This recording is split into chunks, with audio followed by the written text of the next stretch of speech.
This is a Distress ink pad as well as a Distress Oxide ink pad. Distress ink is a dye-based ink, and Distress Oxide is a dye pigment blend.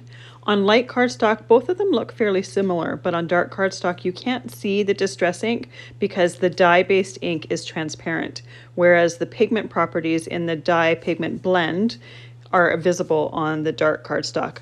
Both of them are water reactive, and both of them have reinkers that you can use to fill them. The oxide reinker needs to be shaken in order to mix the dye and pigment blend because it does separate in the bottle. The dye reinker has a dropper top that makes it very easy to reink as well. You can use both ink pads to stamp with. The dye ink is going to be slightly transparent.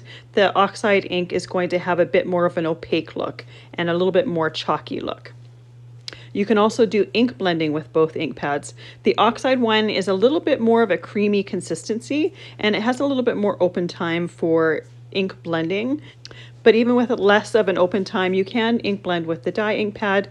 Most people find it a little bit easier to ink blend with the Distress Oxide pads.